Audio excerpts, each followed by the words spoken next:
Tonight, before you close your eyes, consider the thing beneath you. The mattress, the frame, the pillow that holds the weight of your head. You have probably never thought about it, not really.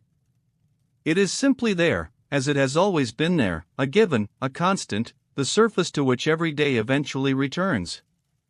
But the bed beneath you is not simple. It is not ordinary. It is one of the oldest human inventions on Earth, older than writing, older than metal, older than the wheel. The need to lie down in safety, to rest above the cold ground, to create a boundary between the sleeping body and the dangerous world, this need drove human beings to reshape their environments long before they built cities or cultivated grain. 77,000 years ago, in a cave on the coast of what is now South Africa, someone gathered plants. They arranged sedge grasses and rushes into a layer on the cave floor. They may have added leaves that repelled insects. They lay down. They slept. Archaeologists discovered the remnants of that arrangement in 2011, the oldest known sleeping site ever found. It was a bed. Rough, fragrant, intentional. A bed made by a human mind that understood, in some wordless way, that sleeping well was worth the effort of making something better. That understanding has never left us. Through every civilization, every century, every upheaval of history, human beings have returned to the same question: how do we make the place where we sleep safer, softer, warmer, more our own? The answers they found along the way, in stone palaces and timber longhouses, in desert tents and medieval castles, in the cabins of ships and the attics of tenements, form one of the quietest and most revealing histories of human life. The bed is where we are most vulnerable. Where we dream. Where we are born and where, most often, we die. No other object in human experience holds that weight. Get comfortable. Let's begin. The oldest known bed in human history is 77,000 years old, and it was found inside a cave called Sabudu, in what is now KwaZulu-Natal, South Africa. Archaeologists excavating the site in 2011 discovered layers of plant material, sedge grasses, rushes, and other leafy vegetation, compressed and arranged deliberately on the cave floor. The plants had been gathered from the surrounding wetlands and brought inside specifically to sleep on. More remarkable still, some of the plant layers contain traces of laurel-like leaves known to have insect-repelling properties. The people who made this bed were not simply lying on whatever was available. They were selecting materials with intention, understanding that certain plants kept biting insects away during the night. The bed was not passive. It was designed. Over time, the layers were burned, likely to destroy accumulated insects and parasites, and new layers were added on top of the ash. The cycle of burning and renewal happened repeatedly over thousands of years. The same spot, the same purpose, generation after generation. Long before any monument was built, long before any city was planned, human beings were engineering the place where they slept. In ancient Egypt, beds were not flat. They were tilted. Most Egyptian beds from the dynastic period were constructed with one end significantly higher than the other, the head end raised, the foot end lower, slanting the sleeper downward toward their feet. At the lower end, a wooden footboard was attached to prevent the sleeper from sliding off during the night. This design persisted across thousands of years of Egyptian history. Modern observers sometimes assume this must have been uncomfortable, but it may have reflected a specific understanding of the sleeping body or simply a preference for sleeping in a semi-reclined position. Egyptian beds were also elevated off the ground, supported by carved legs that sometimes took the form of animal feet, the paws of lions, the hooves of bulls. Elevation kept the sleeper away from insects and vermin that moved along the floor at night. The beds of pharaohs were overlaid with gold and inlaid with precious stones. The beds of ordinary Egyptians were simpler, made of woven palm fiber or wood, but they shared the same basic form: raised, tilted, guarded at the foot. The inclination of the Egyptian bed remains one of the more quietly puzzling details in the history of furniture. Tutankhamun's tomb, discovered by Howard Carter in 1922, contained 3 beds, and each one served a different purpose. One was a formal ceremonial bed, gilded and carved with guardian animals along its sides, intended for ritual use in the afterlife. Another was a folding camp bed, lightweight and practical, the kind that might have accompanied the young king on military campaigns or journeys, one of the earliest folding beds ever found. The third was a lion bed, its frame carved into the bodies of 2 elongated lions facing in opposite directions, the surface suspended between them. The preservation of these beds across more than 3,000 years in the dry air of the tomb's burial chamber gave archaeologists a rare complete picture of how royalty slept or was meant to sleep in ancient Egypt. The folding camp bed in particular revealed a level of mechanical sophistication that surprised researchers. It folded in 3 sections and was sturdy enough to bear weight while remaining light enough to carry. The design principle of a folding, portable sleeping surface would be reinvented repeatedly across every subsequent civilization, arriving eventually at the folding cots used in modern hospitals and military barracks. In ancient Rome, the bed occupied a room called the cubiculum, a word that survives in modern English as cubicle, though the original bore no resemblance to an office partition. The cubiculum was a small, private sleeping room, typically located off the atrium of a Roman house. Wealthy Romans furnished their cubicula with elaborate beds called lecti, which served not only for sleeping but for reclining during meals and receiving intimate guests. The lectus was more than furniture, it was a social stage. The most prized lecti were made from rare woods like citrus or maple, inlaid with tortoiseshell, ivory, and silver. Their mattresses were stuffed with wool, feathers, or straw, layered with linen sheets and coverlets of colored cloth. But the beds of ordinary Romans were far simpler, straw pallets on wooden frames, or simply straw heaped on the floor. The gap between how the wealthy slept and how the poor slept in ancient Rome was almost as wide as the gap between their homes. For the inhabitants of Rome's crowded apartment buildings, the insulae, private sleeping rooms did not exist at all. Entire families slept together in single rooms, on whatever surface they could arrange. For most of human history, sleeping alone was not normal. The idea of a single person in a single bed, in a private room, with the door closed, this arrangement is historically very recent, and for most of the world's population it still does not exist. In medieval Europe, it was common for entire households to share sleeping spaces. Servants slept near their employers. Children slept with parents. Travelers arriving at inns expected to share a bed with strangers, not a practice of necessity in desperate times, but a standard expectation in ordinary circumstances.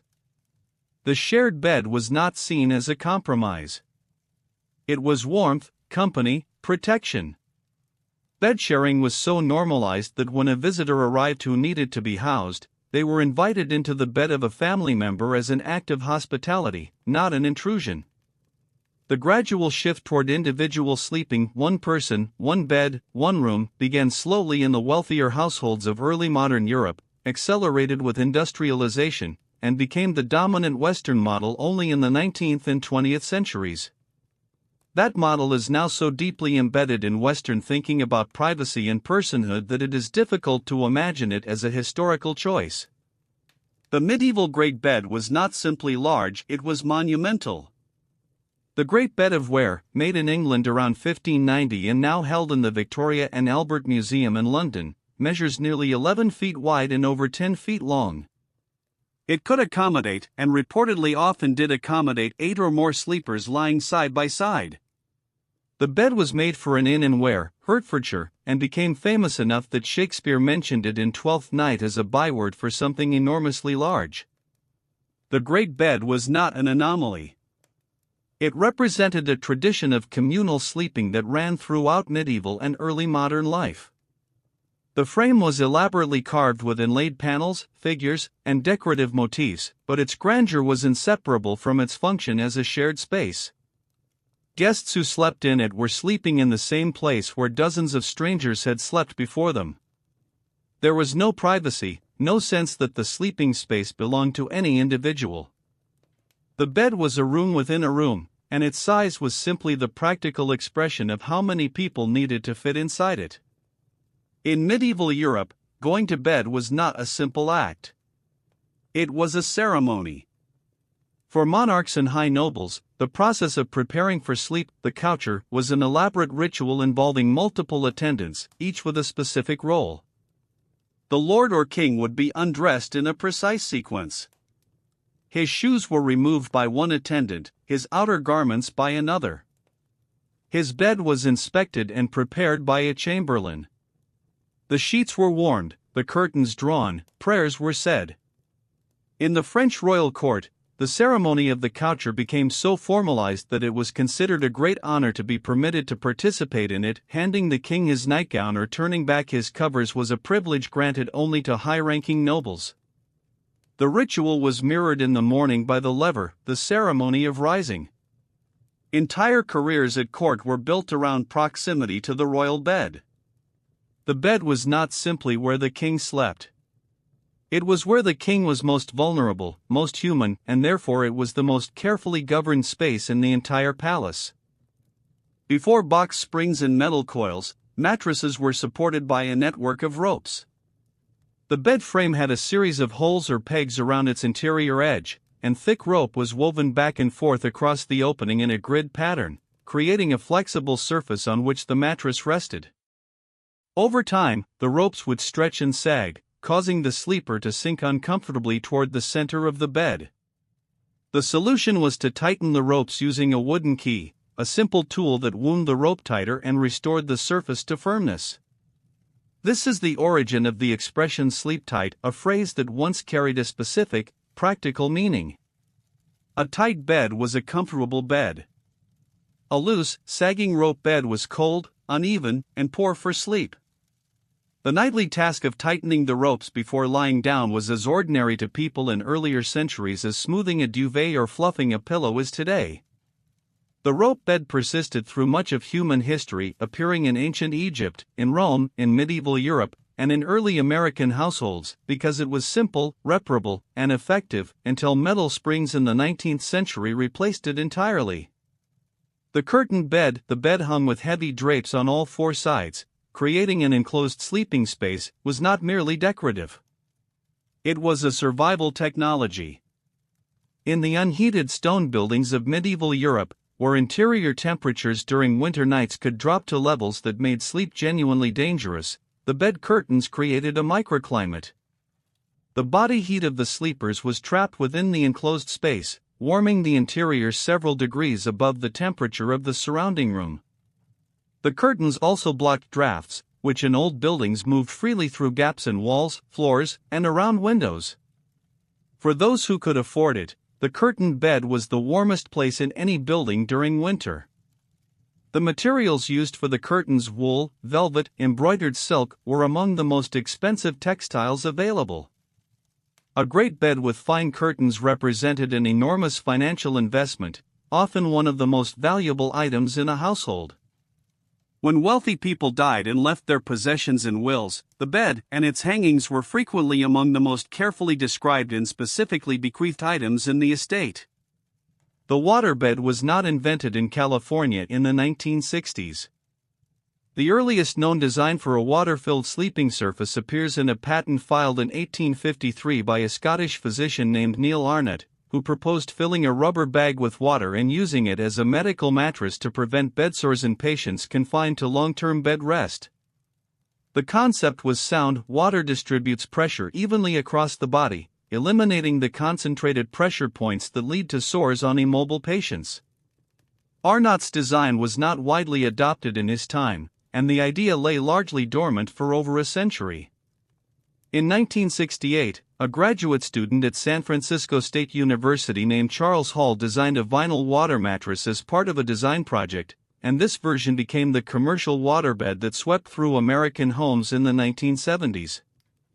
At the peak of the waterbed's popularity in the mid-1980s, it was estimated that roughly 20% of all mattresses sold in the United States were waterbeds.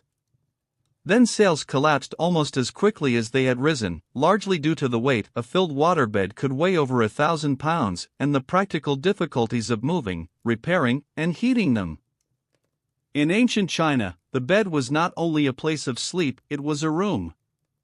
The traditional Chinese alcove bed, known as the cabinet bed or babu chuan, was essentially a small room built within a room, a large wooden structure with paneled walls, a roof, carved lattice screens, and an interior space large enough to stand upright in. The sleeper entered through a small door or opening in one of the panels, pulling it closed behind them. Inside the alcove, a raised sleeping platform was surrounded by shelves, hooks, and storage areas. In colder regions of China, heated versions called kong beds incorporated a hollow brick platform connected to a flue from the cooking fire. The heat from cooking passed through the platform during the day, warming the sleeping surface for the night. The alcove bed represented a fundamentally different concept of sleeping space, not simply a piece of furniture within a room, but a private sealed world within the shared life of the household. It persisted in Chinese households for centuries, and elements of its design philosophy, the enclosed sleeping nook, the bed as a private refuge, appeared independently in sleeping architecture across many cultures. The hammock was invented in Central America, likely by the Taino people of the Caribbean, somewhere between 1,000 and 3,000 years ago. It was made from the bark of the hammock tree, from which the word hammock derives, and was used for sleeping above the ground, away from insects, snakes, and the damp soil of tropical forest floors. When Christopher Columbus arrived in the Caribbean in 1492, he observed Taino people sleeping in hammocks and brought the design back to Europe.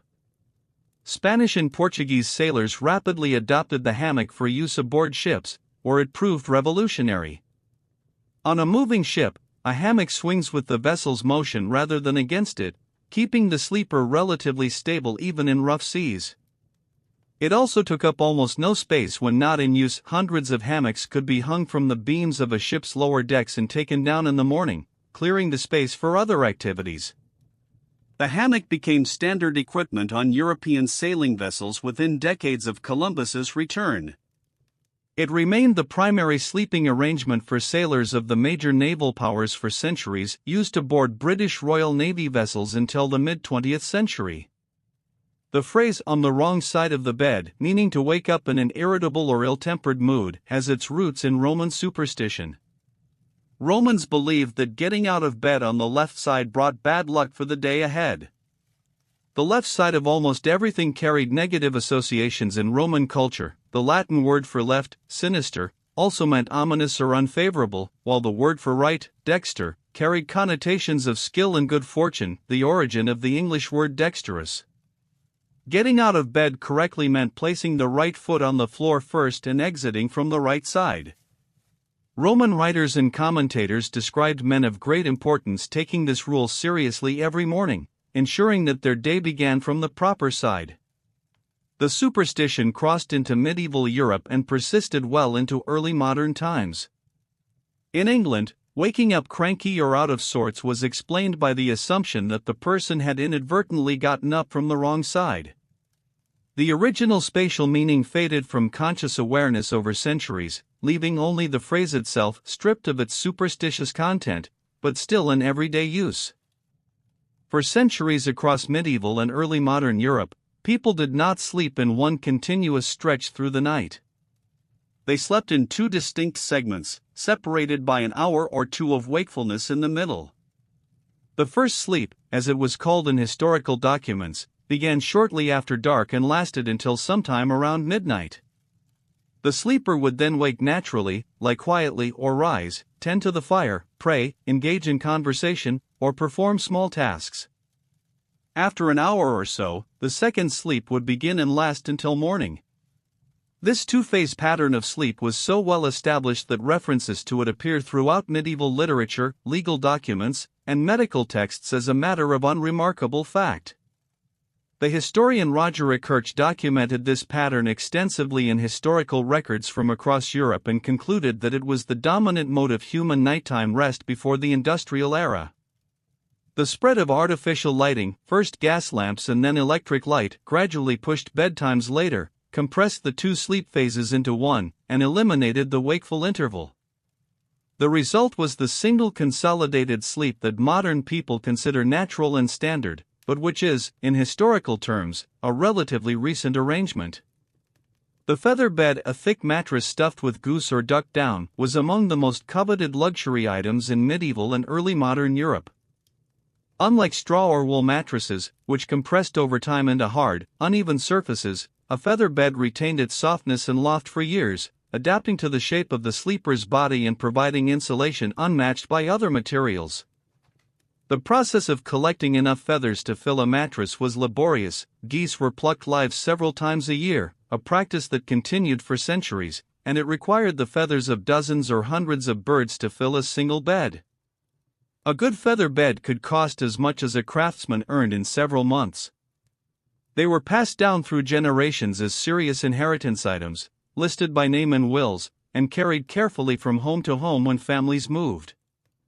In some parts of Europe, a bride's family was expected to provide a feather bed as part of her dowry.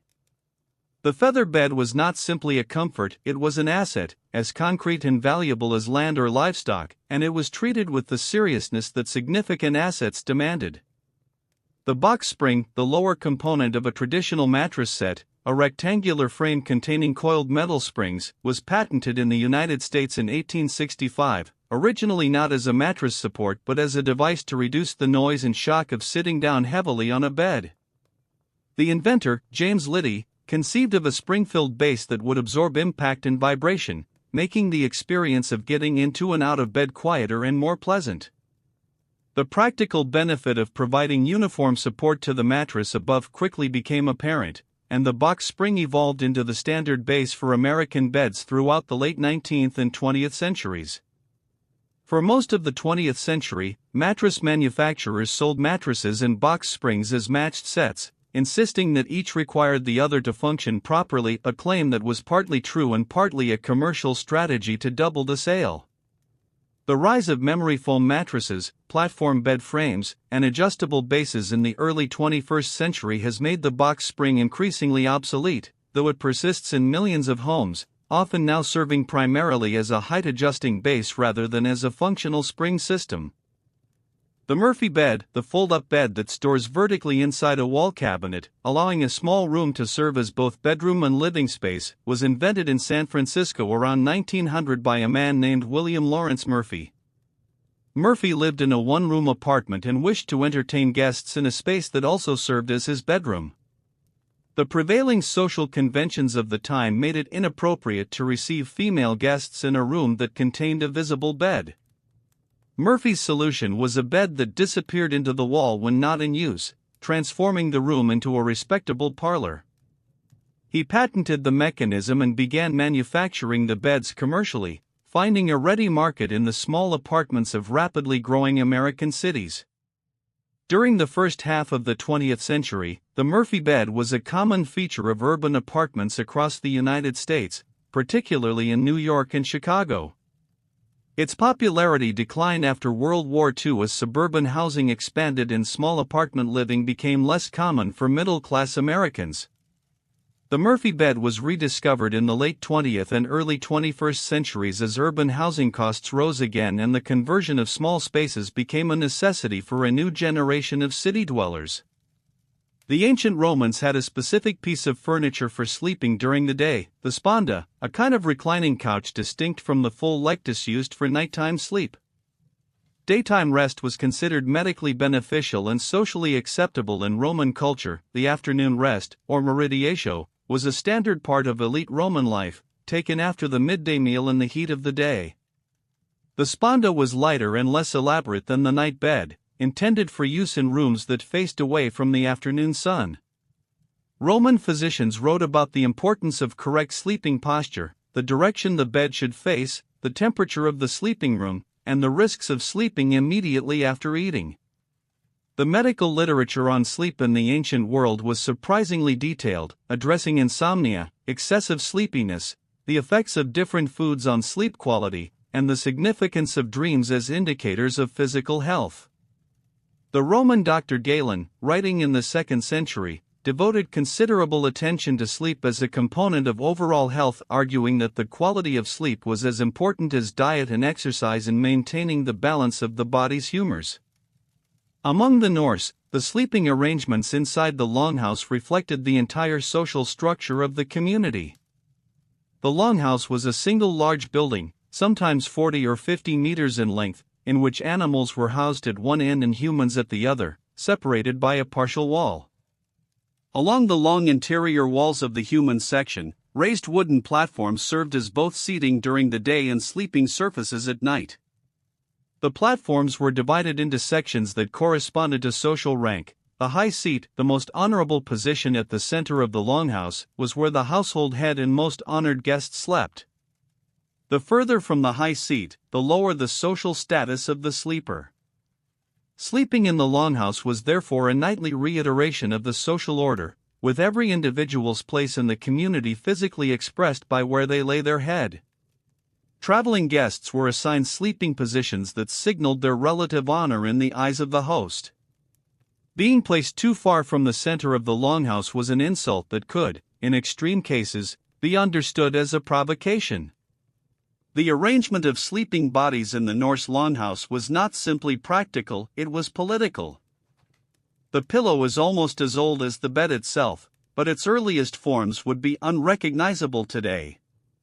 The oldest known pillows were made of stone. Excavated from Mesopotamian sites dating back approximately 9,000 years, these stone headrests were curved slightly to cradle the back of the skull, elevating the head off the ground. Similar stone and wooden headrests have been found across ancient Egypt, China, Japan, and sub-Saharan Africa, each culture independently arriving at the same solution to the same problem. The head needed support, but it also needed to be kept off the ground. Egyptian stone headrests were sometimes placed in tombs alongside the deceased, who was believed to need them in the afterlife. Japanese wooden headrests, called makura, were designed to protect elaborate hairstyles from being flattened during sleep, allowing women who would spend hours on their hair to wake with their style intact. The soft, fabric-covered pillow stuffed with feathers or wool was a luxury item in ancient times, available only to the wealthy. The stone headrest remained in use alongside the soft pillow for thousands of years, in some cultures, long after soft pillows became widely available, because hardness was associated with discipline and strength of character. In Japan, the futon, the thin cotton-stuffed mattress laid directly on the tatami floor for sleeping and rolled up and stored during the day, is a centuries-old sleeping tradition that reflects a fundamentally different relationship between sleeping space and living space than the Western tradition of the permanent bed. The word futon derives from Chinese characters meaning round cushion, but the Japanese futon evolved into its distinctive flat, rectangular form during the Edo period, roughly the 17th through 19th centuries. Because Japanese homes were small and their interior spaces multipurpose, furniture that could be put away was not a compromise, it was an ideal. A room that was a bedroom at night became a sitting room by day, with no permanent furniture to limit its use. The futon system required daily effort, unrolling the mattress each evening, rolling it up each morning, airing it regularly in sunlight to prevent moisture and mold. This daily ritual of making and unmaking the bed was not experienced as a burden but as a natural rhythm of care. The futon remains the dominant sleeping surface in many Japanese homes today, though Western-style beds have become increasingly common in urban Japanese apartments. The trundle bed, a low, wheeled bed that could be stored underneath a larger bed during the day and pulled out at night, was a standard piece of furniture in English homes from the medieval period through the 18th century. It served a practical purpose in households where space was limited. A servant, a child, or a lower-status family member could sleep in close proximity to a more senior person without occupying additional floor space during waking hours. In wealthy households, the trundle bed was where a lady's personal maid slept, pulled out beside her mistress's bed so that she was within reach throughout the night. In ordinary households, it was where younger children slept, close to their parents but not in the same bed. The trundle bed appears regularly in the inventories of English households from the 16th and 17th centuries, listed alongside the main bed as a paired item. The practice of the serving person sleeping beside or below the bed of their employer reflected a physical proximity between employer and servant that modern sensibilities would find surprising, but which, in an era when nighttime was genuinely dangerous and household security depended on human presence rather than locks and alarms, made practical sense. The cradle, the small rocking bed designed for infants, appears in human history almost as early as the bed itself, and its basic form has changed remarkably little over thousands of years. Cradles rocked from earliest recorded history because rhythmic motion calms infants in a way that stillness does not, mimicking the motion they experienced in the womb. Archaeological evidence of rocking cradles has been found in ancient Greece, Rome, and Egypt. The cradle in medieval Europe was typically suspended on curved wooden rockers, hung from a ceiling beam on cords, or placed on a stand. Wealthier families had elaborately carved cradles, poorer families had simple wooden boxes with curved bases. In some cultures, the cradle was considered a sacred object, and specific rituals governed how it should be made, oriented, and used. In many European traditions, it was considered extremely bad luck to rock an empty cradle, a belief so persistent that it survived into the 20th century in rural communities. The cradle also served as a containing and protecting object. When parents needed to work, an infant could be left safely in a cradle, confined by its walls and able to be tended periodically without constant holding.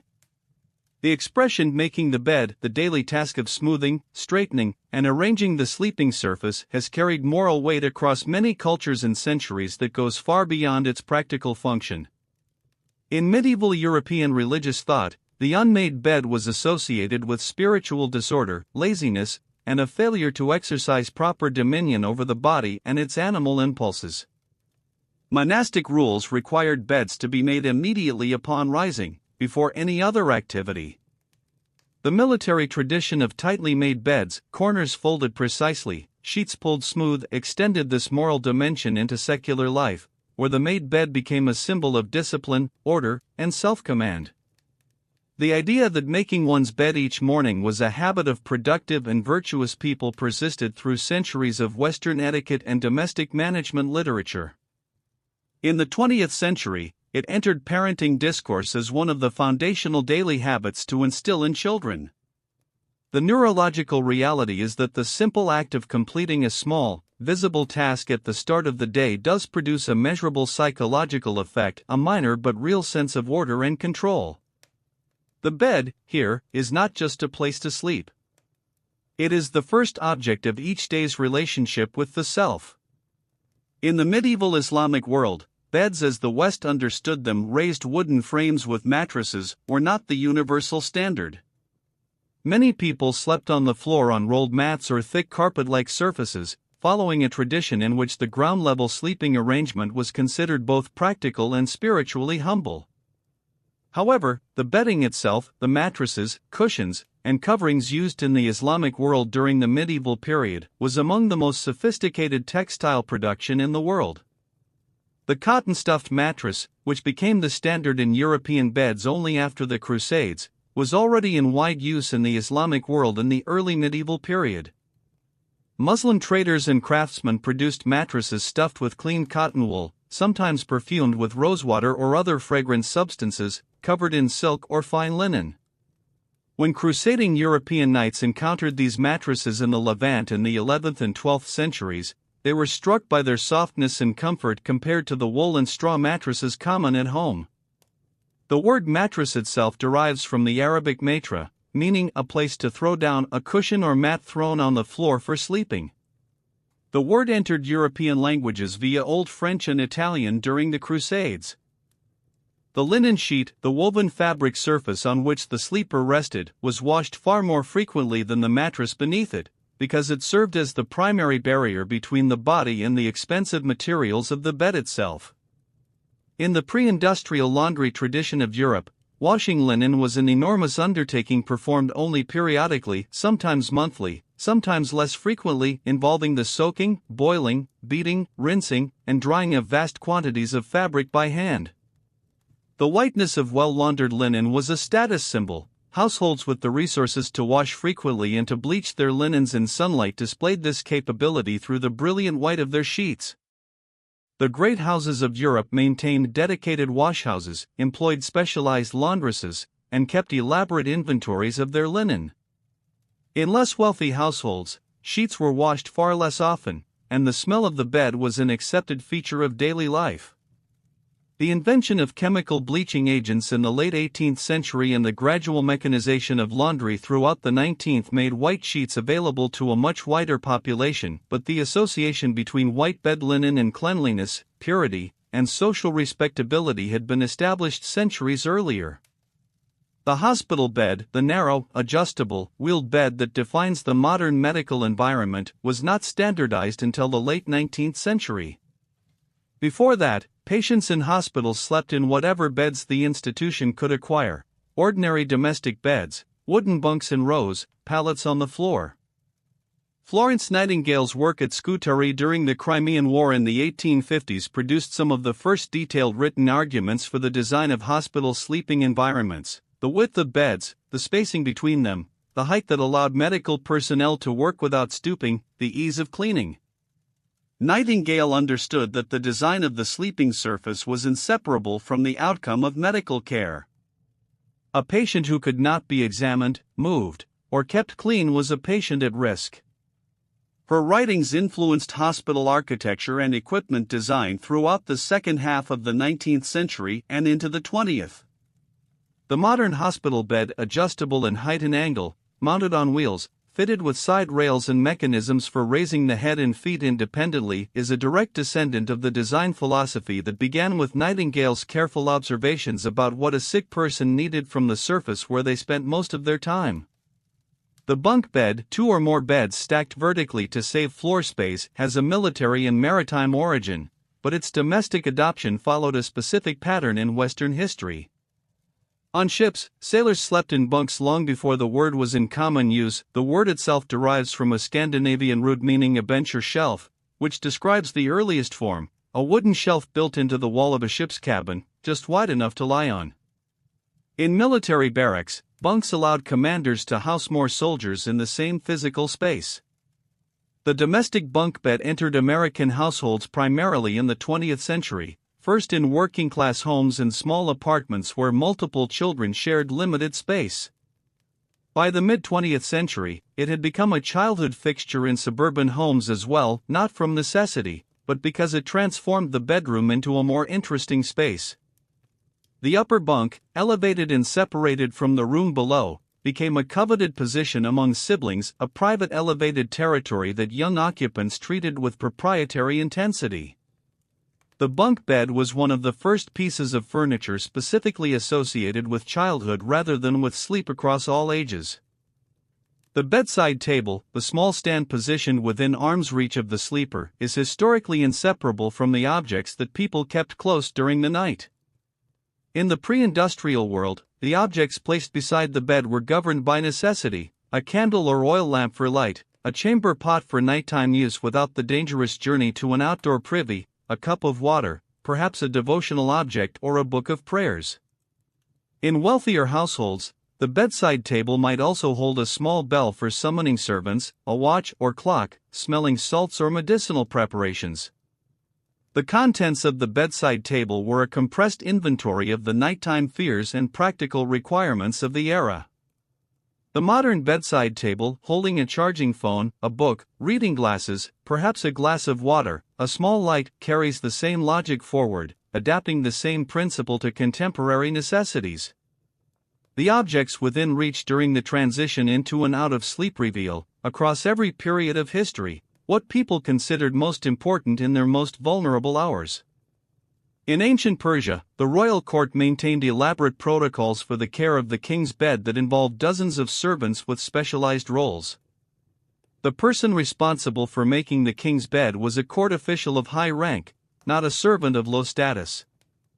The preparation of the royal sleeping chamber involved burning aromatic incense to purify the air, laying out specifically designated sleeping garments, positioning heated stones or metal vessels near the bed in winter for warmth, and ensuring that the room was guarded throughout the night by trusted personnel. The Achaemenid kings Darius, Xerxes, Artaxerxes traveled with elaborate portable sleeping equipment when on military campaigns, including folding bed frames and layered mattresses that could be assembled and disassembled in the field. The care devoted to the king's sleep was understood as care for the state itself. A rested king made better decisions, projected greater power, and sustained the realm more effectively than a fatigued one. The bed was therefore not a private indulgence but a political instrument, and its maintenance was an affair of government. The inner spring mattress, the standard coil spring mattress that dominated Western bedrooms for most of the 20th century, was patented in 1865 by a German engineer named Heinrich Westphal, who never profited from his invention and died in poverty. The design used an array of independent metal coils inside a fabric casing, each coil capable of compressing independently to respond to the contours and weight of a body lying on top. Westphal's design sat largely unused for several decades after his patent was filed.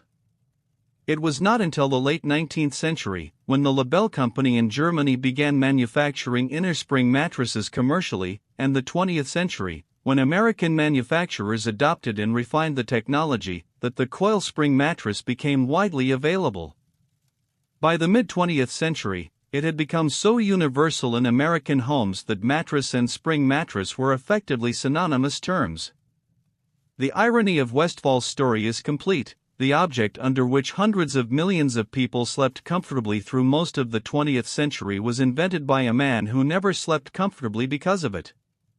The traditional Japanese pillow filled with buckwheat hulls, the sobakawa, dates back over 1,000 years and is still made in essentially the same form today.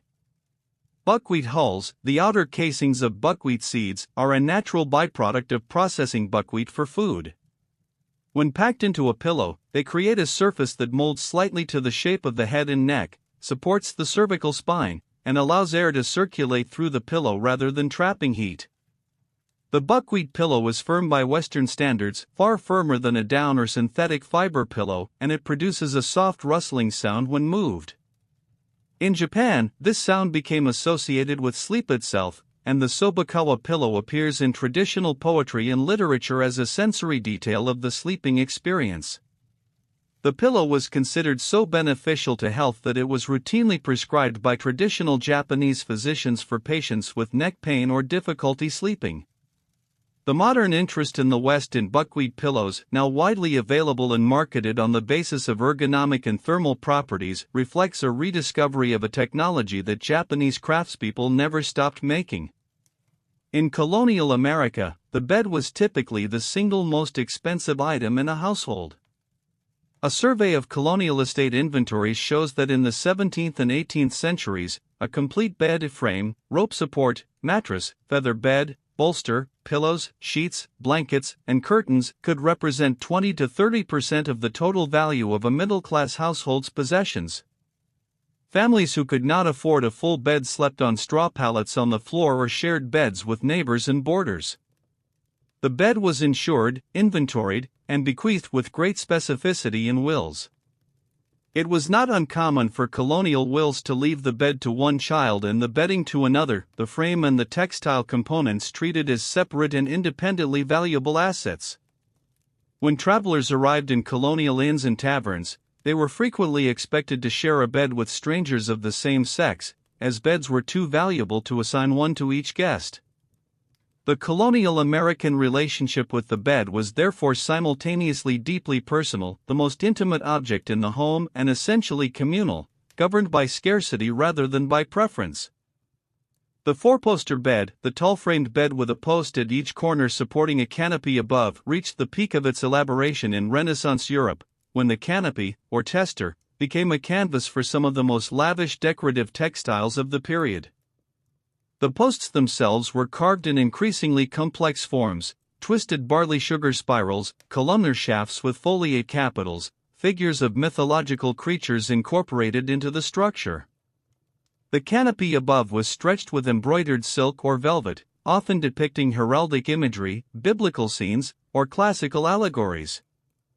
The curtains that hung from the canopy frame were woven with patterns of extraordinary complexity and dyed in the most expensive colors available. A great Renaissance bed was understood as a work of art as much as a piece of furniture, an expression of the wealth, taste, and dynastic ambitions of the family that owned it. When portraits were made of Renaissance rulers, the bed was sometimes visible in the background, as recognizable a symbol of status as a crown or a coat of arms. The four-poster bed's long decline began with the advent of central heating, which made the curtain warmth it provided unnecessary, and was completed by the 20th century's preference for lighter, simpler furniture. The idea that people should sleep on elevated surfaces, beds raised off the ground, was not merely about comfort. In the ancient and medieval world, the ground was genuinely dangerous in ways that modern floors are not. Earthen floors were cold and damp in all seasons. Vermin, rats, mice, insects moved along the ground at night. In warm climates, venomous snakes and scorpions entered buildings and moved across floors in darkness. In colder climates, the cold transmitted from the earth directly through a body lying against it could be lethal for the weak, the elderly, or the sick. Elevation was therefore a matter of survival as much as preference, and the desire to sleep above the ground drove the development of sleeping platforms, raised beds, hammocks, and elevated sleeping structures across virtually every human culture independently. Even in cultures where floor-level sleeping became the tradition, Japan being the most well-known example, the sleeping surface was carefully insulated from the earth by multiple layers of material, and the floor itself was typically constructed of wood elevated on a raised foundation. The universal human instinct to sleep above the ground is one of the few constants in the entire history of the bed. Nightmares were not always understood as products of the dreaming mind. For much of human history, across cultures as different as medieval England and ancient Greece, terrifying night experiences were attributed to a physical entity, a creature or demon that sat upon the sleeper's chest during the night. In English, this creature was called the mare, and the word nightmare originally described not a bad dream but the physical sensation of waking paralyzed and unable to breathe, with a crushing weight on the chest. The experience being described, known today as sleep paralysis, is a genuine neurological event in which the brain wakes partially while the body remains in the muscular paralysis of REM sleep, sometimes producing vivid hallucinations of a presence in the room or a weight on the body. Different cultures gave this creature different names and forms: the succubus and incubus of medieval European demonology, the old hag of Newfoundland folk tradition, the kanashibari of Japan, the cauchemar of French tradition. The universality of the experience across cultures produced strikingly similar creatures in widely separate mythologies, all sharing the same defining feature of a malevolent being associated with the sleeping body and the space of the bed. The sleigh bed, a bed whose headboard and footboard curve outward in a smooth, continuous arc resembling the curved front of a sleigh, was a design that emerged from the French Empire style of the early 19th century. Napoleon Bonaparte, who had a well-documented preference for particular forms of furniture and decoration, slept in a campaign bed that inspired variations in the beds of his court and eventually in fashionable furniture across Europe and America. The sleigh bed arrived in the United States in the 1820s and became popular throughout the antebellum period. Its sweeping curved ends were typically made of solid mahogany or rosewood and could be carved with scrollwork, acanthus leaves, or other empire-style ornamental motifs. The design required skilled craftsmanship to produce the curved structural elements without splitting the wood. Bending solid hardwood to a tight radius was a demanding technique that only experienced woodworkers could manage. The sleigh bed experienced a significant revival in American furniture production in the 1990s and early 2000s, when its warm, traditional aesthetic appealed to homeowners decorating in a period-influenced style. It remains one of the few specific historical bed designs that has continued in continuous production from the 19th century to the present. In ancient Rome, the bed was one of the primary venues for intellectual life. The Romans did not write, read, or dine at tables in the modern sense, they reclined. The practice of reclining on a couch or bed-like surface while eating, drinking, being read to, or dictating correspondence was considered the natural posture of a civilized person at leisure. The triclinium, the Roman dining room, was furnished not with chairs and tables but with 3 large reclining couches arranged around a low central table. Guests lay on their left sides, propped on a left elbow, eating and conversing in a posture that would suggest illness to a modern observer but was understood in Rome as the appropriate disposition of a person enjoying civilized comfort. This culture of recumbency meant that the boundary between bed and other furniture in Roman life was much more fluid than in the modern Western tradition. The lectus was simultaneously sleeping furniture, dining furniture, reading furniture, and a social reception space. A Roman who received visitors, conducted business, or hosted a meal while reclining was not being informal, they were operating within the established conventions of Roman domestic life. The electric blanket, a blanket with woven heating wires connected to an electrical power source, was developed in the early 20th century and entered widespread consumer use in the United States in the 1940s and 1950s. The first electric blankets were large, heavy devices more closely resembling heated pads than blankets, used primarily in tuberculosis sanitariums to maintain the temperature of patients sleeping in outdoor or unheated pavilions as part of the open-air cure treatment popular in the early 20th century.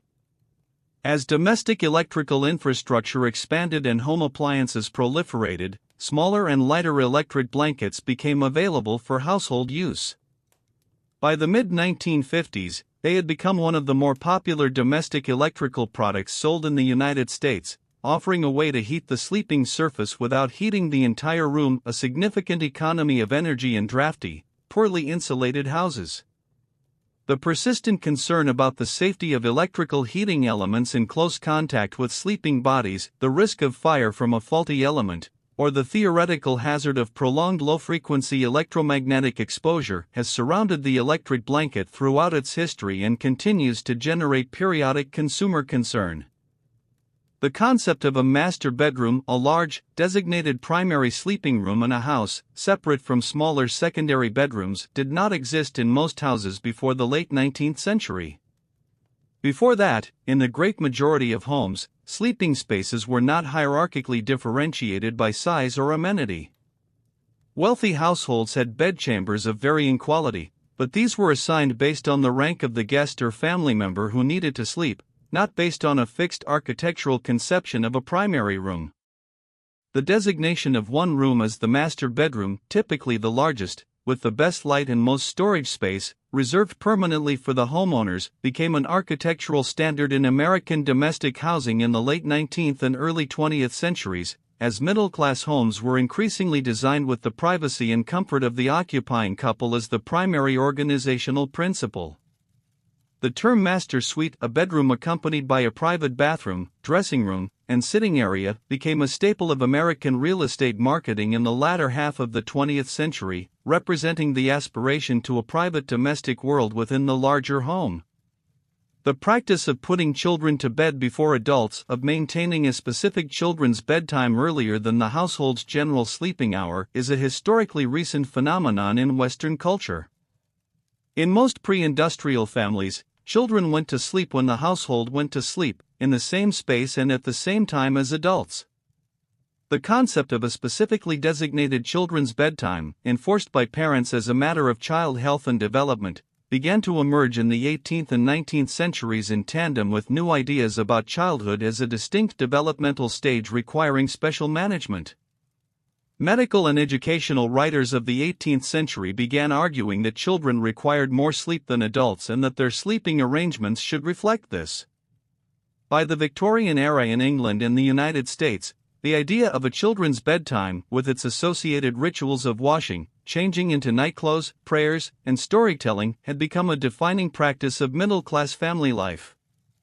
The bedtime story, told or read by a parent to a child in the child's bed before sleep, is a practice that emerged from this tradition and that remains one of the most widespread domestic rituals in the contemporary world. Memory foam, the material that transformed the mattress industry at the turn of the 21st century, was developed by NASA in the 1960s to improve the shock-absorbing properties of aircraft seats. The original material, developed by a NASA-contracted research team, was a viscoelastic foam that responded to both pressure and temperature, softening and molding to the shape of whatever pressed against it before slowly returning to its original form when the pressure was removed. The material was used in aircraft seats and medical equipment for years before entering the consumer market. In the early 1990s, a Swedish company called Fagerdala World Foams began manufacturing a consumer version and sold it under the brand name Tempur-Pedic. Sales were initially slow, the material was expensive, and consumers were unfamiliar with how a mattress that softened under body heat was supposed to feel. Word of mouth, combined with an aggressive marketing campaign that positioned memory foam as a therapeutic and scientifically superior sleeping surface, drove adoption through the late 1990s and into the 2000s. Memory foam mattresses became one of the fastest-growing product categories in American retail in the early 21st century, eventually disrupting a mattress industry that had been built around the innerspring design for nearly a century. In medieval European churches and monasteries, the choir stalls, the carved wooden seats where monks or canons sat during the many daily and nightly offices of prayer, were fitted with a device called a misericord. The misericord was a small carved ledge on the underside of the hinged seat that, when the seat was folded up, provided a narrow ledge on which an elderly or exhausted monk could rest their weight in a semi-seated position during the long-standing prayers of the night offices. The word derives from the Latin for mercy or compassion. The misericord was a small mercy, allowing the body to rest slightly without actually sitting. Some monks, in the most demanding of the monastic schedules, slept for only 3 or 4 hours per night, rising repeatedly for the night offices that divided the dark hours. The misericord represents one of the more poignant objects in the history of sleeping, a small concession carved into the furniture of a life organized around the suppression of physical need, acknowledging that even the most disciplined body had limits that piety alone could not overcome. The tradition of tucking children into bed, drawing the covers up tightly, folding them under the mattress at the sides and foot so the child is enclosed, originated partly in the genuine danger that loose bed covers posed in an era of open flames. In households with candles, oil lamps, or open hearths, a blanket that trailed off the bed and contacted a flame during the night could ignite.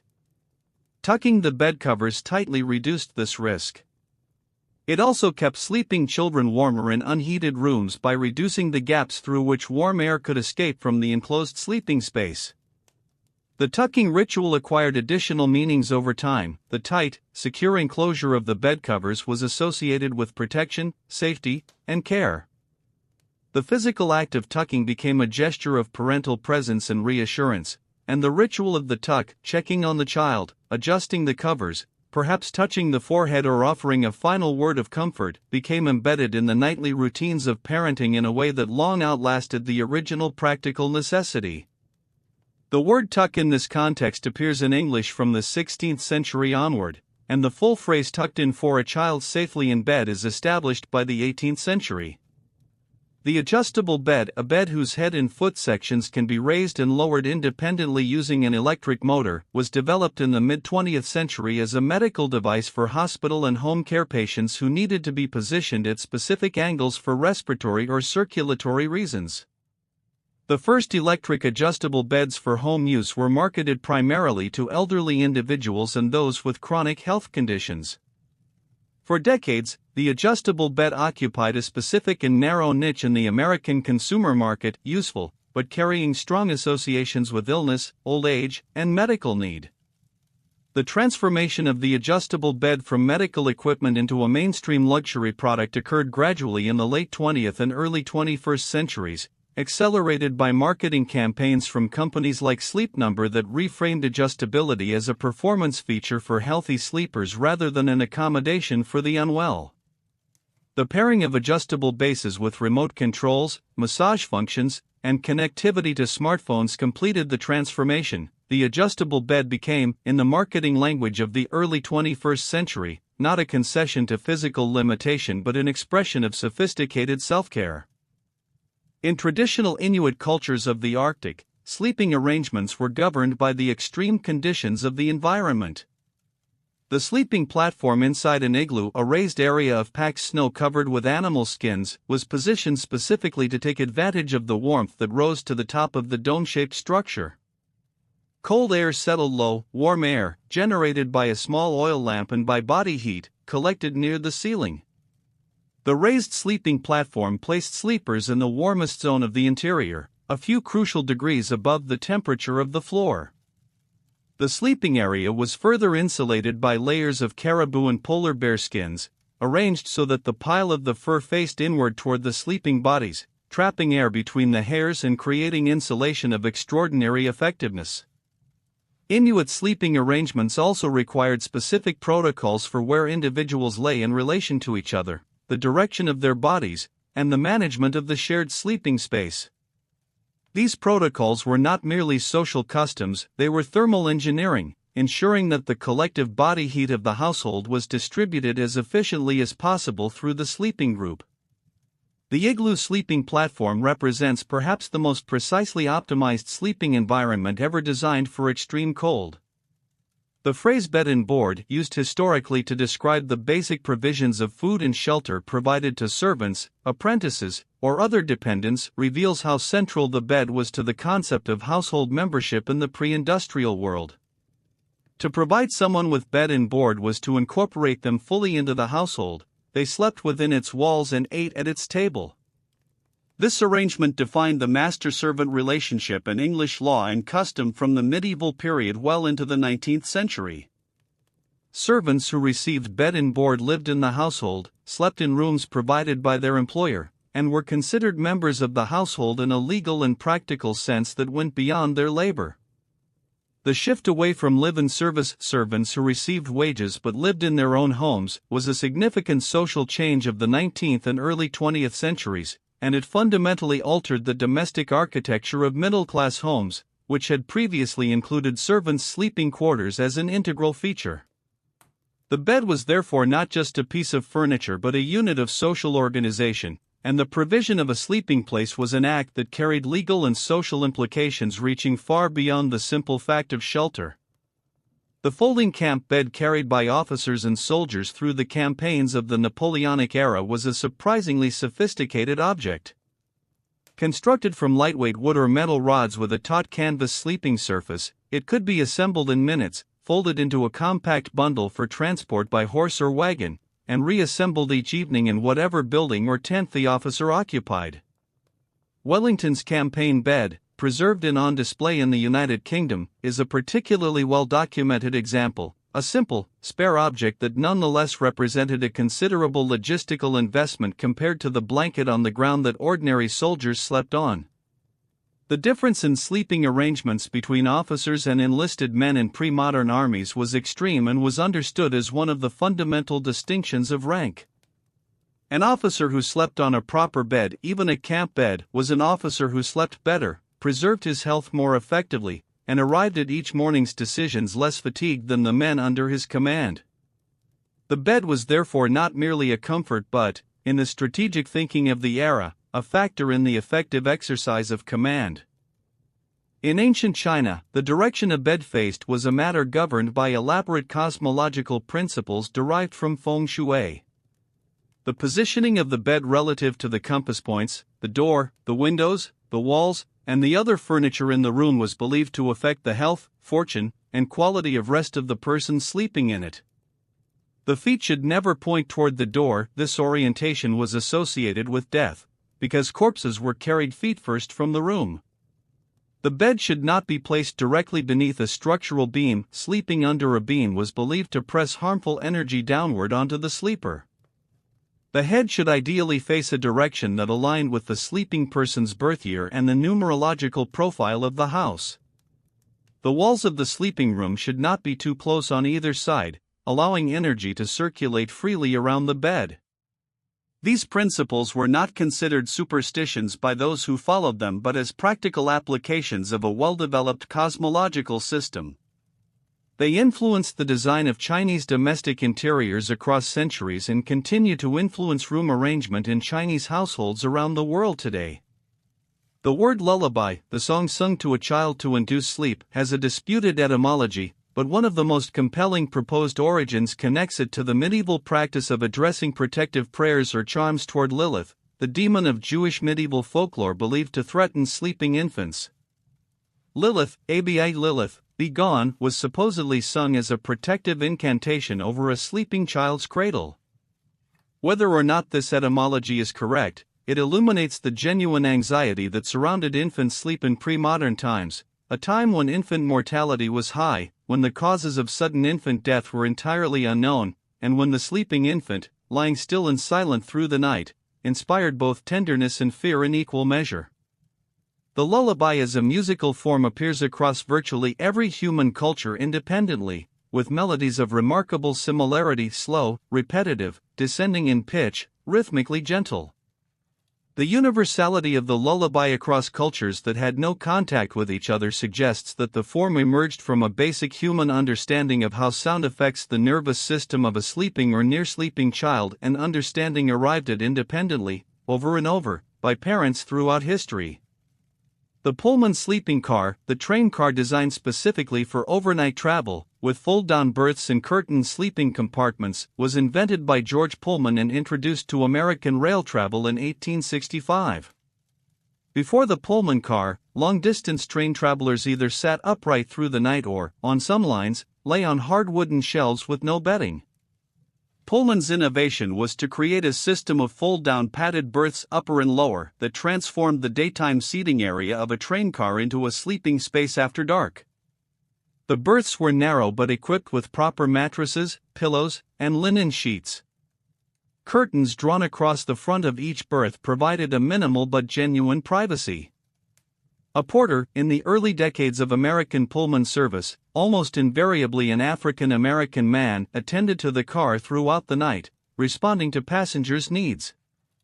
The Pullman sleeping car made long-distance rail travel genuinely comfortable for the first time, and its spread across the American railroad network in the late 19th century played a significant role in the opening of the continent to regular travel. The act of sleeping in a moving vehicle, crossing vast distances in the night, waking in a different landscape, became, for the first time, an accessible experience rather than an endurance test. The canopy above a bed, whether attached to a full four-poster frame, suspended from the ceiling, or formed by draperies hung over a simple frame, served a purpose that was entirely practical before it became decorative. In medieval stone buildings, the ceiling above the sleeping area was a source of falling dust, debris, and the droppings of insects and vermin that lived in the thatch or timber above. The canopy was a ceiling for the sleeping space, a fabric roof that caught whatever fell from above and kept it from landing on the sleeper's face. Over time, as building construction improved and the ceiling hazard diminished, the canopy retained its form as a symbol of elevated status. Sleeping under a canopy marked the sleeper as a person of distinction, the same logic that gave the baldachin its meaning in ecclesiastical architecture, where a canopy over an altar or throne indicated the presence of something sacred. By the Renaissance, the royal bed canopy had become so thoroughly associated with sovereignty that the space under a canopy, even without a bed, was understood as a royal space, and state portraits of monarchs sometimes depicted them seated under a canopy in a context that had nothing to do with sleep. The ancient Greek philosopher Aristotle wrote extensively about sleep and dreams, producing a set of short treatises on sleep, on dreams, and on divination in sleep that represent the first surviving attempt at a systematic natural philosophy of sleep in the Western tradition. Aristotle argued that sleep was a necessary withdrawal of sensory perception, a rest not of the soul but of the sensory faculties, during which the body recovered from the heat produced by digestion. He proposed that dreams were the result of sensory impressions lingering in the mind after the senses had withdrawn, after images of waking experience that continued to move through the sleeping mind without the moderating influence of reason. He was skeptical of the idea that dreams were messages from the gods, though he acknowledged that sometimes the content of a dream could inadvertently provide useful information about the condition of the body. The Greeks built temples dedicated to Hypnos, the god of sleep, and Morpheus, the god of dreams. The two were understood as brothers, the sons of night. The temple of Asclepius at Epidaurus was a place where the sick traveled to sleep in the sacred precinct, hoping that the god would appear in their dreams and provide a cure. The sleeping car of the Orient Express, the legendary train that ran between Paris and Istanbul from 1883 to 1977, carried some of the most lavishly appointed sleeping compartments in the history of rail travel. The original company Internationale de Wagenslits, founded by the Belgian entrepreneur Georges Nagelmakers, set a standard for sleeping accommodation that treated the private compartment as a small but complete bedroom. The woodwork was inlaid mahogany or walnut. The brass fittings were polished daily. The beds were made up with fine Belgian linen. The lighting was warm and adjustable. Travelers who had crossed from Paris to Lausanne, through the Alps, down into the Balkans, and across the broad plains of Thrace could sleep through much of the journey in comfort that rivaled any hotel. The train passed through changing civilizations while its passengers slept, the same body lying in the same narrow bed, crossing from the familiar world of Western Europe into the Ottoman remnants of the Eastern Balkans, the landscape transforming outside the curtained window while inside, the sleeping compartment remained unchanged, a small portable piece of Western European comfort carried across alien terrain. The phrase put to bed, meaning to finalize or complete something, particularly in the context of putting a newspaper or publication to bed for printing, derives from the early printing trade. In letterpress printing, the type was set in a metal frame called a bed, the flat, horizontal surface on which the assembled type was locked in place for the impression. When the final typesetting was complete and the form was ready for printing, the type was said to be put to bed. The metaphor extended naturally from the physical bed of the press to any final preparation before a process was committed. A newspaper edition was put to bed when the final pages were set and no further changes could be made. The phrase captured both the finality and the restfulness of the moment. The work was done, the thing was ready, the press would take over. The printing bed and the sleeping bed shared the same word because they shared the same idea, a flat horizontal surface on which something was laid to rest.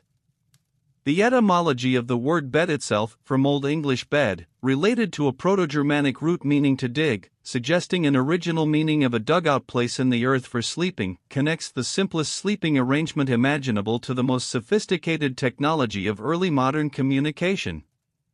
The Japanese tradition of the deathbed, the specific futon and positioning used for the final hours of a dying person, differs from the Western tradition in ways that reflect fundamentally different relationships with the act of dying. In traditional Japanese Buddhist practice, a dying person was ideally laid with the head pointing north, imitating the position in which the historical Buddha died. The head-north position was so strongly associated with death that ordinary futons were never placed with the head pointing north during life. The color white, the color of the futon and the death garments in traditional Japanese practice, was the color of mourning, the color of the shroud, the color of the world to which the dying were transitioning. The Western tradition in which white became the default color of bed linen through the associations of purity and cleanliness had a different origin, the bleaching of linen in sunlight, which produced a brilliant white as a byproduct of the sanitation process. The same color in the sleeping environment thus carried opposite associations in two different cultures, purity and cleanliness in one, death and mourning in the other. In early America, the warming pan, a long-handled covered pan filled with hot coals, was used to heat the bed before the sleeper entered it. The pan was inserted between the sheets and moved back and forth across the surface of the bed, transferring heat from the coals through the metal pan to the fabric. After a minute or two, the warming pan was removed and the sheets retained warmth long enough for the sleeper to enter and be comfortable. The practice was common in Britain and colonial America, and warming pans appear regularly in household inventories of the 17th and 18th centuries. Warming pans were sometimes made from copper, beautifully engraved on their lids, and were considered household items worth displaying. The risk of fire, a careless user leaving a pan too long in one position could scorch or even ignite the linen, was a genuine concern, and various accounts survive of beds damaged by overheated warming pans. Hot water bottles filled with ceramic, glass, or metal and eventually with rubber, the familiar rubber hot water bottle patented in its modern form in 1903, replaced the warming pan as the standard bed warming device in the 19th century, eliminating the fire risk while preserving the essential function. The Palace of Versailles, built for Louis XIV of France in the 17th century, was organized architecturally around the bed. The king's bedchamber was the literal and symbolic center of the palace, the room toward which the grand axis of the Galerie de Glaces pointed, the room in which the daily ceremonies of the lever and the coucher took place, the room in which the king ate his formal suppers and received ambassadors. The placement of the bed in this room was calculated with extraordinary precision. The bed was positioned exactly on the central axis of the palace, aligned with the sunrise over the gardens outside. Each morning, when the curtains of the king's window were opened as part of the lever ceremony, the sun rose directly in front of the king's face as he lay in bed, a theatrical effect of breathtaking symbolic power. The Sun King woke each morning with the sun rising for him. The bed was the throne's equal, the two were separated only by the hour, and the same elaborate ceremonial attention governed both. The architecture of Versailles, one of the most influential buildings in European history, was fundamentally a building designed around a man's sleeping place. Sleep deprivation as a form of torture and coercion has a documented history stretching back to antiquity, but its systematic use as an interrogation technique is a product of the 20th century. The connection between total sleep deprivation and severe psychological disintegration was established by a series of experiments in the mid-20th century that demonstrated that even relatively short periods of complete sleep deprivation, 3 to 5 days, could produce hallucinations, paranoid delusions, and a profound loss of the capacity for rational judgment. The implications were not lost on those who studied the psychology of coercion. The bed, in this context, becomes comprehensible as something beyond furniture. The denial of it is not merely the denial of a comfort but the denial of a fundamental biological necessity. The sleeping body is so completely vulnerable, so completely dependent on the space in which it rests, that the quality of that space, whether it is safe, warm, protected, familiar, is inseparable from the quality of the rest it provides. The history of the bed is, in this sense, also the history of what it means to feel safe enough to close one's eyes. The mattress tag that reads, "Do not remove under penalty of law," a fixture of American mattresses for decades that inspired persistent low-level anxiety in anyone who ever noticed it, does not apply to the person who purchases the mattress. The warning is directed at retailers and manufacturers, who are prohibited by law from removing the label before the mattress reaches the final consumer. The label itself exists because mattresses were historically filled with materials that were not disclosed to buyers: old rags, horsehair, old upholstery waste, and the labeling law was passed in the early 20th century to require manufacturers to disclose the contents of mattresses to consumers before purchase. Once the mattress has been sold to its final user, the tag can be removed without legal consequence. The urban myth that removing the tag constituted a legal offense, a belief held by millions of Americans for decades, represents one of the more gentle legal misunderstandings in American popular culture, a persistent low-grade anxiety about something that was never actually dangerous, attached to an object that exists for the specific purpose of providing rest. The traditional Mongolian gur, the circular, felt-covered dwelling used by nomadic herders of the Central Asian steppe, organizes its sleeping arrangements according to a highly specific spatial system that has remained essentially unchanged for centuries. The interior of the gur is divided into sections with distinct functions and social meanings. The northern half is the sacred and guest zone, the southern half the domestic work zone. The sleeping places of the household are arranged along the sides. The husband and wife sleep in the western half of the gur, to the right of the entrance when facing north. Children sleep on the eastern side. Honored guests sleep on the northern side, the most prestigious position in the interior. The sleeping arrangements are so specifically prescribed that an observer entering a gur in the morning and seeing where each person's bedding has been stored can read the social composition of the household. The felt walls and thick floor coverings of the gur provide remarkable insulation against the extreme temperature variations of the steppe. Winter temperatures can fall to -40 degrees, while summer nights remain cool. The circular form of the structure eliminates corners where cold air can collect and concentrates the warmth of the central hearth evenly throughout the interior sleeping space. Queen Victoria of England was so profoundly affected by the death of her husband Prince Albert in 1861 that she maintained his side of their shared bed for the rest of her life, 40 years. Each evening, Albert's nightshirt was laid out on his side of the bed and a cast of his hand was placed on his pillow beside it.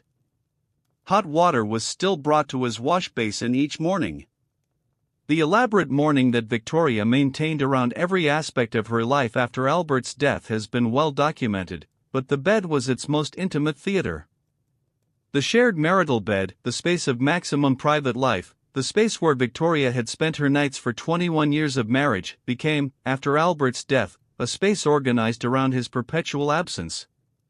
The preservation of the dead person's sleeping place was not unique to Victoria. It reflects a broader tradition of maintaining the physical environment of the recently deceased as a way of extending the presence of the person within the household.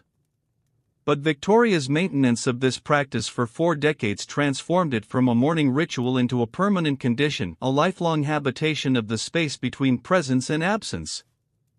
The platform bed, a bed consisting of a low, flat wooden or upholstered base without a box spring or traditional frame, gained popularity in the Western market in the late 20th century partly through the influence of mid-century Scandinavian and Japanese design, which shared an aesthetic preference for clean horizontal lines, proximity to the floor, and the elimination of unnecessary structural elements.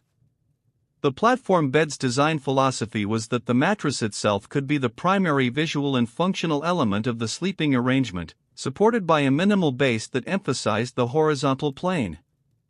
The lower height of the platform bed, closer to the ground than traditional American beds, also reflected changing ideas about the bedroom as a design space. Instead of an imposing four-poster or a high double bed with a headboard that dominated the room, the platform bed offered a lower visual center of gravity, making the room feel larger and the sleeping surface more integrated with the overall floor plane. The platform bed's popularity in the late 20th and early 21st centuries also coincided with the rise of memory foam and other non-spring mattresses that did not require a box spring, making the traditional frame and spring system superfluous. The nursery, the dedicated room for infants and young children within a larger household, is a relatively recent invention. Before the 19th century in even wealthy households, infants typically slept in the same room as their parents, in cradles positioned near the mother's side of the bed. The separation of infant sleep from parental sleep into a distinct room required a specific combination of material conditions: a house large enough to have a spare room, domestic servants to attend to the infant during the night, and a medical and social culture that had arrived at the idea that infant sleep was better served by separation from adult activity. In England and America, the dedicated nursery became a standard feature of upper-middle-class domestic architecture in the Victorian period, staffed by a nurse who slept in or near the nursery and was responsible for the nighttime care of the children. The physical separation of children from their parents during sleep, with a servant positioned as the nighttime caregiver, was simultaneously a statement of affluence, a reorganization of family intimacy, and, in retrospect, a remarkable delegation of one of the most fundamental acts of parental care. The daybed, a piece of furniture intended for reclining or napping during the day, distinct from the night bed used for sleeping, has appeared in virtually every high civilization in history. Ancient Egyptian, Greek, Roman, and Chinese households all maintained day-reclining furniture separate from the primary sleeping bed. In 18th century France, the daybed, the lit de repose or chaise longue, became one of the most elaborately designed pieces of furniture in aristocratic interiors, a statement piece in the drawing room that combined the forms of a chair and a bed. The chaise longue was a specifically feminine object in 18th century French domestic culture associated with the morning reception room, with letter writing and novel reading, with the particular combination of leisure and display that characterized aristocratic female daily life. The transformation of the daybed into the modern sofa is a gradual historical process. The chaise longue, the fainting couch, the settee, the love seat, and the full sofa represent successive stages in the evolution of reclining furniture from a dedicated sleeping or napping surface into a general-purpose piece of living room furniture whose connection to sleep has been almost entirely forgotten. The practice of burning herbs or aromatic substances near the sleeping place to encourage sleep, prevent nightmares, and protect the sleeper has roots that run through virtually every documented human culture. In ancient Egypt, priests burned kithi, a compound incense made from resins, honey, wine, and aromatic herbs, in temples and domestic contexts as a preparation for sleep. Greek physicians recommended placing dried herbs under or near the pillow to treat insomnia. Medieval European herbalists specified lavender, chamomile, and hops as plants whose scent, if placed in a sachet under the pillow, would promote calm and restful sleep. In Native American traditions, sage and cedar were burned near the sleeping place as part of purification ceremonies intended to clear harmful influences from the sleeping space. The modern aromatherapy market, lavender pillow sprays, essential oil diffusers for the bedroom, chamomile-scented sleep products, is the direct commercial descendant of this ancient and universal tradition. The neurological basis for the effect is real. Certain aromatic compounds do interact with the olfactory system in ways that can measurably affect the state of arousal and relaxation, a connection that was understood empirically for thousands of years before it was explained biochemically. The first purpose-built public sleeping facility in the Western world, distinct from inns, which provided sleeping space as a secondary function to eating and drinking, was the medieval hospital, or hospitale.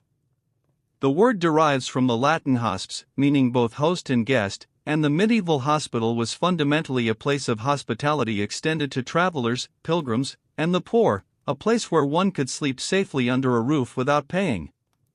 The great medieval hospitals of Europe, the Hôtel Dieu in Paris, the Santo Spirito in Rome, the St. Bartholomew's Hospital in London, provided large dormitory spaces where dozens of travelers and the indigent sick slept together in rows of beds.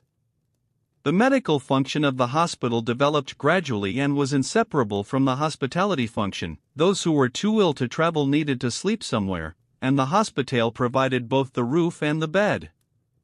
The evolution from the medieval hospitale to the modern hospital, a specialized institution whose primary function is medical treatment rather than shelter, is a process that unfolded over several centuries and involved a gradual narrowing of purpose that excluded the ordinary traveler and focused exclusively on the sick body and its needs. The divan, a long, low, cushioned bench or bed without a back or arms, takes its name from the Turkish word for the council chamber of the Ottoman court, where officials sat on cushioned benches along the walls for meetings and deliberations. The word and the form of furniture it described entered European vocabulary through the expanded contact with Ottoman culture in the 18th and 19th centuries. The European divan retained the form of a long, low sleeping or reclining surface but stripped it of its political and ceremonial associations. In Victorian England, the divan became popular in smoking rooms and studies as a masculine alternative to the more formal chairs and sofas of the drawing room, a place to recline informally, to read, to rest without the formality of going to bed. The word divan also passed into language as a term for a type of bed base. In British English, divan bed refers to a bed with a padded base on legs, without a traditional frame. The journey of the word from the Ottoman council chamber to the British bedroom base illustrates the curious paths by which cultural objects and the words that describe them travel between civilizations, shedding their original meanings along the way. The fear of being buried alive, premature burial, reached a peak of cultural anxiety in the 19th century that had a direct effect on the design of beds and sleeping furniture. Catalepsy, a condition in which the body enters a state of deep muscular rigidity and apparent unconsciousness, was poorly understood, and documented cases of people waking in coffins or being found alive after being presumed dead fed a genuine fear that the medical profession could not reliably distinguish deep sleep from death. The response included the invention of safety coffins with bells, speaking tubes, and mechanisms for signaling from inside. It also included the widespread practice of keeping a body for several days before burial, watching it for signs of life. But it also influenced how people thought about the sleeping body and the boundary between sleep and death. Edgar Allan Poe's stories of premature burial, published in the 1840s, were not merely horror fiction, they reflected a real and widespread anxiety about exactly the state that the sleeping body enters each night, motionless, unconscious, breathing slowly, indistinguishable from death to a casual observer. The bed, in this cultural moment, sat uneasily between the two. The American king-size bed, measuring 76 inches wide and 80 inches long, does not correspond to any historical concept of what a bed should be. It is a product of the post-World War II consumer economy, introduced by mattress manufacturers in the 1950s and 1960s as a response to the growing size of American suburban homes and the aspirational desire of the American middle class for more space in every domestic context. The queen-size bed was introduced slightly before the king, in the late 1950s, as a size between the standard double, 54 inches wide, and the new king.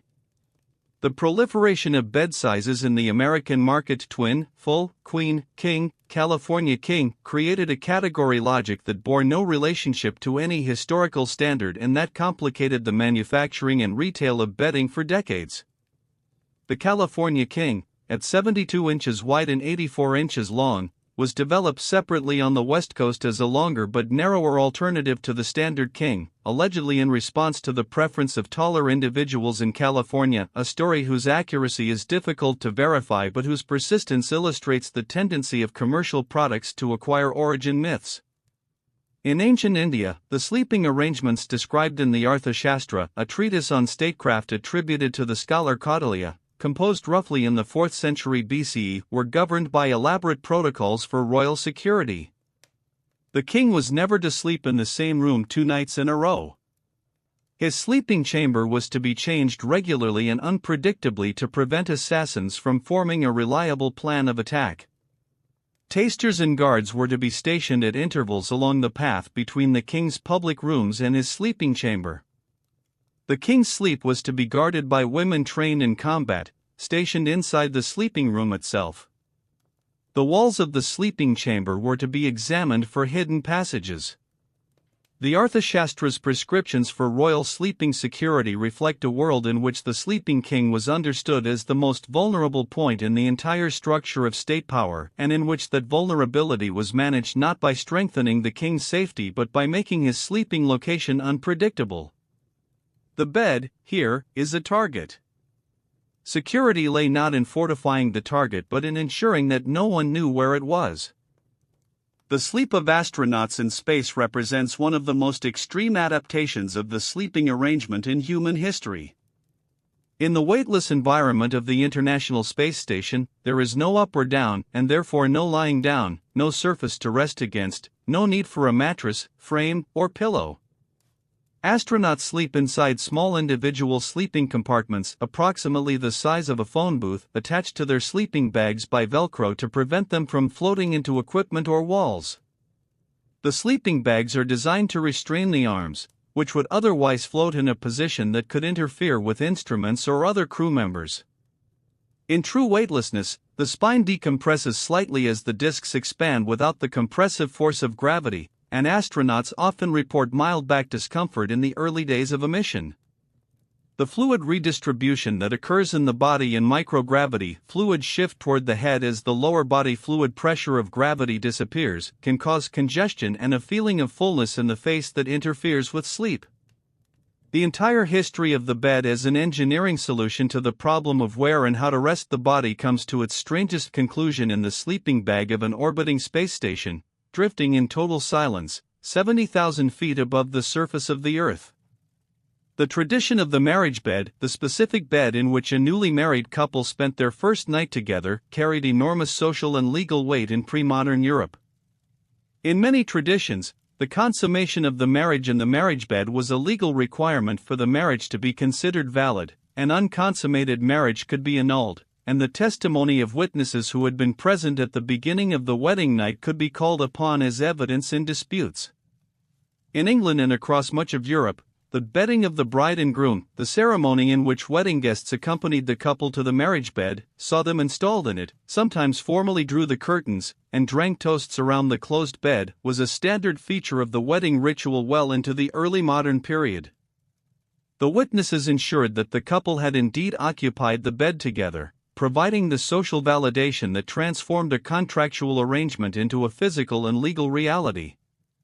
The gradual retreat of this tradition, the increasing privatization of the marriage bed, the withdrawal of witnesses from the wedding night is a history of changing ideas about where the boundary between public and private life should fall. The somniloquy, the phenomenon of talking in one's sleep, has been documented since antiquity and has generated legal, theological, and medical controversy across many centuries. In medieval Europe, words spoken during sleep were considered to carry special significance. They might be divine messages, confessions coerced by demons, or prophecies delivered involuntarily by a sleeping mind in contact with supernatural forces. Courts occasionally grappled with whether statements made during sleep could be considered admissible evidence of a person's true thoughts or intentions. The question was generally decided in favor of the sleeper. Most legal and theological authorities concluded that words spoken in sleep were not the product of free will and could not be held against the speaker. But the anxiety persisted, and the sleep talker remained a figure of ambiguous status, capable of revealing truths that the waking self concealed. a conduit between the conscious and unconscious interior of the person. Modern sleep science understands sleep talking as a relatively common and usually benign phenomenon occurring most often in the lighter stages of sleep, without clear recall by the speaker, and carrying no special significance. But the ancient idea that the sleeping voice speaks more honestly than the waking one has never entirely disappeared. The bed in which Abraham Lincoln was shot in Ford's Theater, Washington, D.C., on the night of April 14, 1865, was not the bed in which he died. After being carried across 10th Street to the Peterson House, Lincoln was placed in a small back bedroom on a bed that belonged to a boarder named William Clark. The bed was so short for Lincoln's 6'4" frame that he had to be placed diagonally across it. Lincoln died in this bed at 7:22 the following morning. The mattress, sheets, and pillow from that bed were preserved, then sold, then separated over the subsequent decades, passing through various hands and institutions. The bed itself, its frame and mattress, eventually came to rest in the Henry Ford Museum in Dearborn, Michigan. The chair in which Lincoln sat in the presidential box at Ford's Theater is at the Henry Ford Museum as well. These objects, the chair in which he was shot and the bed in which he died, represent a pairing unique in American history, the two pieces of furniture that marked the beginning and the end of the final night of a presidency. The bed in particular, too short for the body laid in it, is one of the most quietly desolate objects in American historical preservation. In the art of the Dutch Golden Age, the 17th-century paintings of Vermeer, De Hooch, and their contemporaries, beds appear in domestic interiors with a frequency and specificity that reveals how central they were to the organization of the Dutch home. The alcove bed, built into the wall of a room behind wooden shutters or curtains, invisible when closed and therefore absent from the room as a visual presence, was the standard domestic sleeping arrangement in the Netherlands in this period. The shuttered bed allowed a small house to function as both a sleeping space and a public living space without the bed dominating the visual environment. When the shutters were opened during the day, the bed was invisible from most angles. Vermeer's interiors rarely show beds directly, but the shuttered alcoves visible in the walls of his carefully observed domestic spaces contain them. The same wall that holds a sleeping chamber in the morning becomes a simply paneled interior wall in the afternoon. The Dutch alcove bed, like the Japanese futon, expressed a domestic philosophy in which sleeping was a function that could be made invisible, stored away like a secret, and the living space recovered each day for other purposes. The last fact is the simplest. At this moment, every human being on earth who was asleep is lying on or near the ground, wrapped in material, with their head supported. This is what sleep has always looked like, in every culture, every century, every climate. The materials change. The elevation changes. The enclosures change. What does not change is the essential form, a body lying down, a surface beneath it, a covering above it, a supported head. The form is so ancient that it predates language. It predates agriculture. It may predate what we call civilization by hundreds of thousands of years. The earliest sleepers in the caves of the Pleistocene arranged their beds of grass with the same intention as every person who has ever smoothed a sheet, fluffed a pillow, or drawn a curtain before lying down, to make the place of sleep a little safer, a little softer, a little more their own. The bed holds all of that intention. Every night, you enter it. And for a few hours, you are continuous with all the people who ever lay down in safety and rested. There is an object in this room that has been part of human life longer than any other. Longer than the written word. Longer than bronze or iron. Longer, probably, than the first cultivated field or the first fired clay vessel. Before cities, before empires, before the wheel made its first revolution in Mesopotamian mud, someone lay down on a prepared surface and slept. And that act, so small, so necessary, so recurring, was the beginning of everything that would follow. The bed has never been merely furniture. It has been the boundary between the waking self and the dreaming self. The line between the public person and the private body. The edge where the constructed world, the world of work and performance and effort, gives way to the world of rest and vulnerability and silence. Every civilization has known this. Every civilization has organized itself, to some degree, around the question of where and how its members would sleep. Kings built palaces around their beds. Monks built entire spiritual systems around the regulation of sleep. Sailors hung hammocks in the swinging darkness of ships' bellies. Nomads carried their sleeping places with them across continents and steppes. Parents sang the same descending melodies over sleeping children on every continent, in every language, guided by the same wordless understanding of what a sleeping child needs to hear. You are part of this. Lying here, in this room, on this surface, you are the most recent in an unbroken line stretching back to that cave on the coast of South Africa, where someone gathered grasses and made a place to rest. The mattress under you carries the engineering of 2 centuries. The pillow beneath your head echoes the stone and wood headrests of 100 civilizations. The sheets are the modern expression of linen that people washed and dried and smoothed for millennia, because clean linen on a bed was one of the quiet dignities of human life that people would not surrender even in the hardest times. Sleep, when it comes, will take you somewhere beyond history. Beyond the long reach of everything described here. Into the quiet dark that every human being has entered every night since there were human beings to enter it. The bed will hold you. It has always held you. Sleep well.